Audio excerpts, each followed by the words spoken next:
प्रधानमंत्री नरेंद्र मोदी ने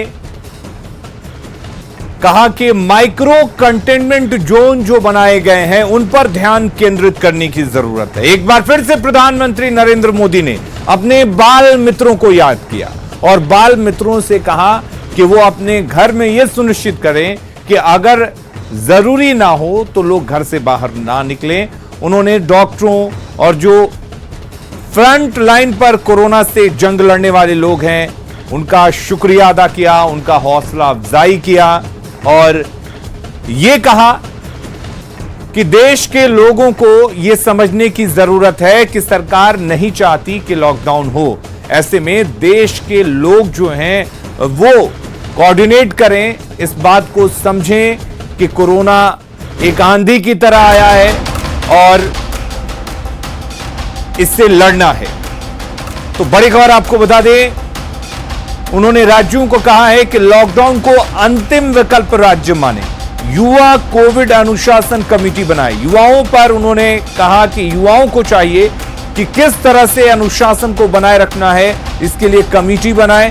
सामाजिक संस्थाओं की तारीफ करते हुए प्रधानमंत्री ने कहा कि कई ऐसे सामाजिक संस्था हैं जो जरूरतमंदों को जरूरत की चीजें मुहैया करा रहे हैं, पहुंचा रहे हैं। तो उन्होंने राज्यों से अपील की है प्रधानमंत्री नरेंद्र मोदी ने कि राज्य लॉकडाउन को अंतिम विकल्प माने।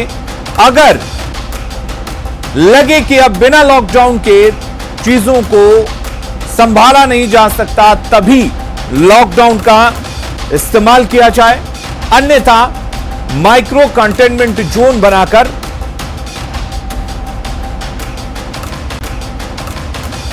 उस पर ध्यान केंद्रित करने की बात कही। प्रधानमंत्री नरेंद्र मोदी ने कहा कि लोगों को जरूरत हो तभी वो घर से बाहर निकलें, अन्यथा किसी के कहने पर, किसी के बोलने पर बाहर ना जाएं, जरूरत हो तभी जाएं। और पूरे देश के लोगों को जरूरत है सावधान रहने की। अगर लोगों की भागीदारी होती है तो देश में लॉकडाउन नहीं होगा।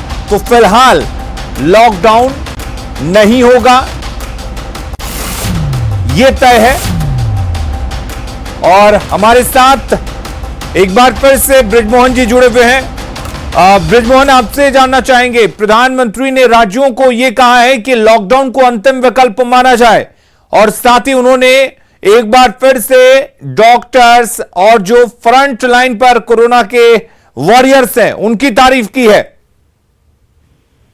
देखिए, प्रधानमंत्री का जो राष्ट्र के नाम संबोधन था वो काफी सधा हुआ था और जिस तरह से प्रधानमंत्री नरेंद्र मोदी ने कहा है कि लॉकडाउन अंतिम विकल्प होना चाहिए और राज्यों को लॉकडाउन को अंतिम विकल्प के तौर पर ही लेना चाहिए, तो निश्चित तौर पे इसके पीछे संदेश ये था कि पिछले बार जो स्थिति बनी थी पूरे देश की और खासकर अर्थव्यवस्था की, तो उससे बचा जाए। प्रधानमंत्री ने साफ तौर पे कहा कि हमें अपनी अर्थव्यवस्था को सुधारना है और लोगों के स्वास्थ्य का भी हमें ध्यान रखना है। तो निश्चित तौर पे ये एक बड़ा फैसला है और इस फैसले का स्वागत भी हो रहा है सभी जगह पे, क्योंकि लोग उम्मीद कर रहे थे कि बड़े लेवल पे शायद लॉकडाउन अगर होता है तो उससे लोगों को असुविधा होगी और खासकर जो समाज में निचले तबके के लोग हैं, पिछड़े आर्थिक तौर पे जो पिछड़े हुए लोग हैं, उनको काफी दिक्कत का सामना करना पड़ेगा, क्योंकि उनके लिए रोजी रोटी चलानी एक बहुत बड़ी समस्या होती है। और जिस तरह से लोग अभी हजारों की तादाद में आ रहे हैं, उनके लिए भी एक बहुत ही साफ संदेश दिया है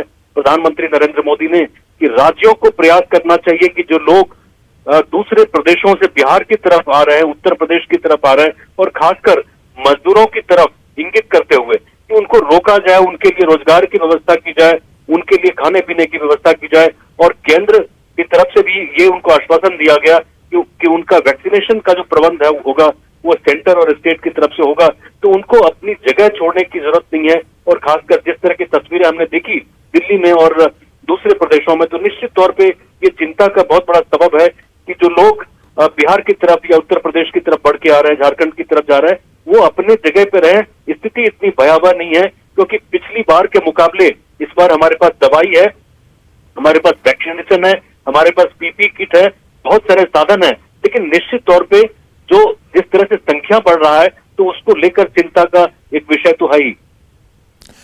लेकिन ब्रजमोहन जी, आपको नहीं लगता कि तमाम चीजें हैं? उन्होंने खासकर ये भी कहा कि देश की फार्मास्यूटिकल कंपनियां जो हैं वो अपना प्रोडक्शन बढ़ा रही हैं, तो ऐसे में क्या ये माना जाए कि जिस तरह से रेमडेसिविर या जो दूसरी अन्य दवाएं हैं जिनकी किल्लत हो रही है, उनकी किल्लत को जल्द दूर किया जा सकेगा और जल्द ही वो तमाम दवाइयां जो जरूरत की है वो हर जगह उपलब्ध होंगी?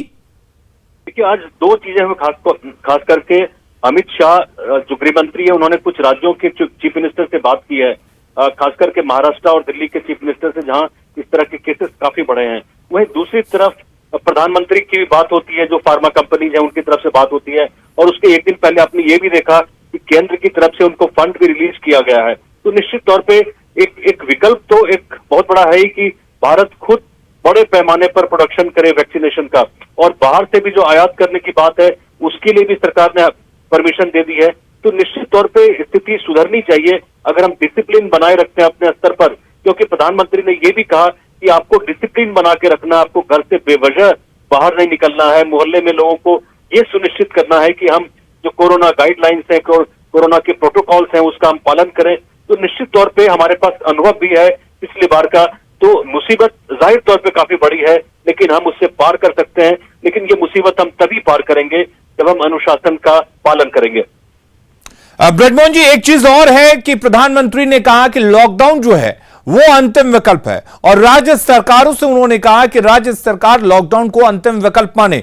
तो क्या यह माना जाए कि एक बार फिर से ये सारी की सारी जिम्मेदारी राज्य सरकारों की होंगी कि वो अपने स्तर पर लॉकडाउन लगाते हैं, नाइट कर्फ्यू लगाते हैं, या किस तरह की सख्ती बरतते हैं? देखिए, इस बार एक जो फेडरल स्पिरिट है देश में, पूरे देश में, कि राज्य जो स्वास्थ्य है, स्वास्थ्य एक राज्य का विषय है, वो स्टेट लिस्ट में आता है। तो उसके बाद केंद्र की तरफ से ये फैसला किया गया है कि आप अपने तौर पे लोकल लेवल पे आप देखिए कि क्या आप बेहतर कर सकते हैं। अगर केंद्र से आपको दवाई नहीं मिल रही है, वैक्सीन नहीं मिल रही है, तो उसके तरफ से केंद्र की तरफ से फौरी एक्शन होगा। और निश्चित तौर पे आपने देखा होगा कि स्टेट की तरफ से जब भी कोई इस तरह का पत्र होता है या कोई मांग होती है, तो केंद्र की तरफ से तुरंत उसका पालन किया जाता है। हालांकि बीच में जो कुछ दिन रहे उसमें थोड़ा दिक्कत हुआ, लेकिन उसके बाद से वैक्सीनेशन में की प्रॉब्लम नहीं आ रही है। हर घंटे का जो डिटेल है आपके पास मिल रहा है कि किस राज्य के पास कितना वैक्सीन अभी बाकी है।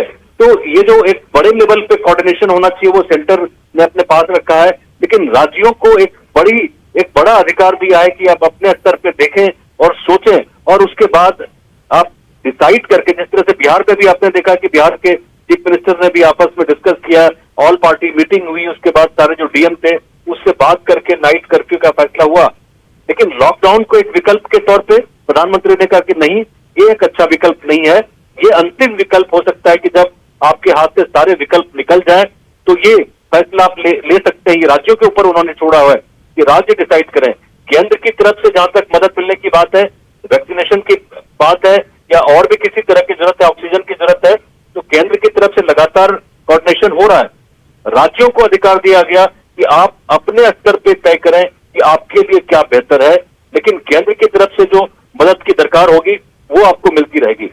ब्रजमोहन, एक चीज और है, प्रधानमंत्री नरेंद्र मोदी के अगर इस संबोधन की हम बात करें तो प्रधानमंत्री नरेंद्र मोदी ने एक चीज साफ कर दिया है कि लॉकडाउन जो है वो विकल्प नहीं है। तो इससे कहीं ना कहीं उन लोगों को राहत मिलेगी जो अपने राज्यों से बाहर दूसरे राज्यों में काम कर रहे हैं। खासकर देखा जाए दिल्ली और महाराष्ट्र में जिस तरह से शर्तों के साथ लॉकडाउन लगाया गया, उसके बाद प्रवासी बिहारी जो है वहां पर उनके अंदर एक अफरा तफरी मची। तो कहीं ना कहीं प्रधानमंत्री के संबोधन से उनको राहत मिली होगी। बड़े लेवल पे जो तस्वीरें हमने देखी थी, हमारे जहन में अभी भी वो तस्वीरें हैं कि जब लोग हजारों किलोमीटर चल के अपने घरों को, अपने गांव के लोग आ रहे थे। तो उस तरह की स्थिति को अगर अवॉइड करना है तो आपको जिम्मेदारी लेनी पड़ेगी, स्टेट गवर्नमेंट को जिम्मेदारी लेनी पड़ेगी। इस तरह से आप हाथ खड़े नहीं कर सकते, रातों रात आप डिसाइड कर लें कि हम लॉकडाउन कर रहे हैं। तो उसका मैसेज आपने देखा कि रिपल इफेक्ट किस तरह से होता है। कल जो स्थिति हमने देखी वहां आनंद विहार टर्मिनस पे कि लोग हजारों की तादाद में आ गए और लोग घर की तरफ निकल पड़े, ये स्थिति नहीं बनानी है। इस तरह की जो स्थिति है उससे बचना है स्टेट गवर्नमेंट को। और जहां तक मेडिकल फैसिलिटी की बात है, दवाई की कोई किल्लत नहीं है देश में। हालांकि बेड्स अभी कम पड़ रहे हैं, लगातार डीआरडीओ और बाकी जो सेंट्रल एजेंसीज हैं उनकी तरफ से लगातार ये कोशिश हो रही है और अगर लगातार चलिए, आपका बहुत बहुत शुक्रिया ब्रजमोहन। कुल मिलाकर लोगों को पैनिक होने की जरूरत नहीं है। प्रधानमंत्री नरेंद्र मोदी ने कहा है कि लॉकडाउन जो है वो राज्यों को अंतिम विकल्प समझना चाहिए, राज्यों को अंतिम विकल्प के तौर पर लॉकडाउन को लेना चाहिए। यानी कि कुछ दिनों तक अगर लोग सावधान रहते हैं, सतर्क रहते हैं, लापरवाह अगर नहीं होते हैं, तो लॉकडाउन लगाने की जरूरत नहीं पड़ेगी।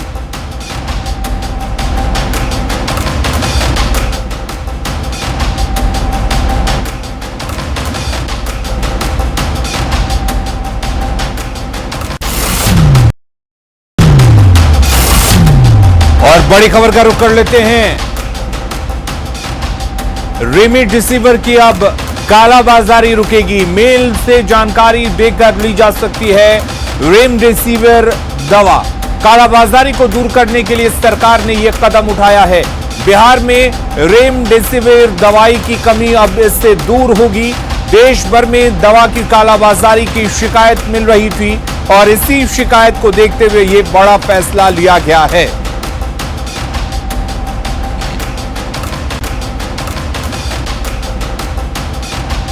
और हमारे साथ ब्रजमोहन जी जुड़े हुए हैं। ब्रजमोहन जी, एक अहम कदम, क्योंकि लगातार इस तरह की शिकायतें मिल रही थी कि इस दवा की कालाबाजारी हो रही है। कई जगह से यह भी खबरें आई थी देश से कि इसकी डुप्लीकेट दवा का इस्तेमाल किया जा रहा है।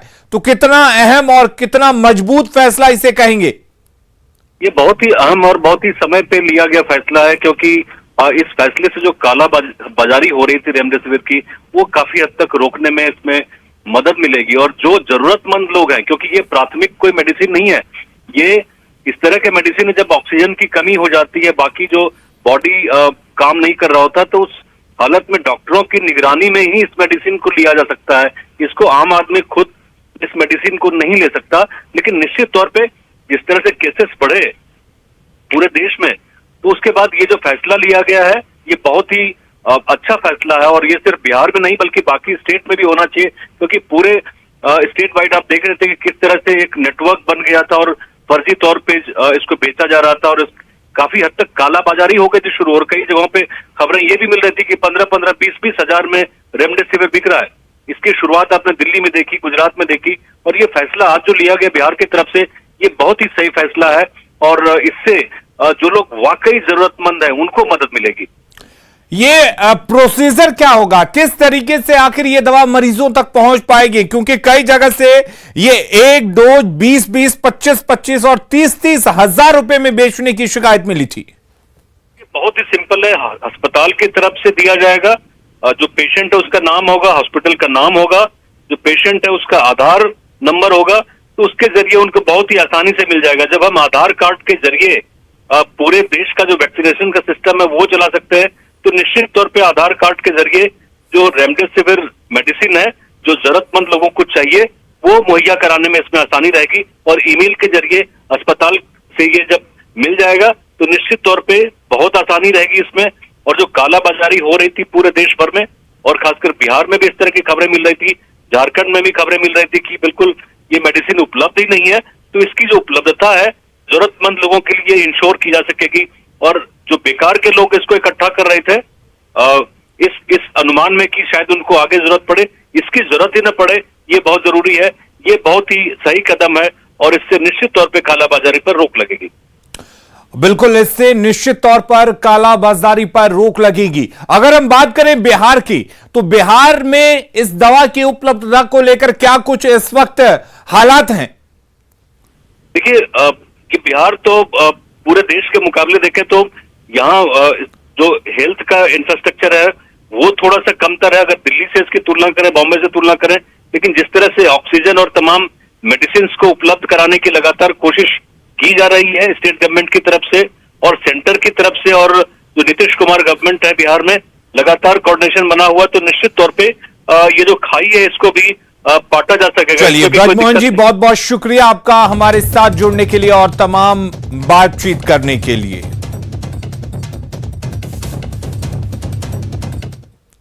और इस बड़ी खबर पर साथ ही और भी कई बड़ी खबरें हैं, जल्द लौटते हैं।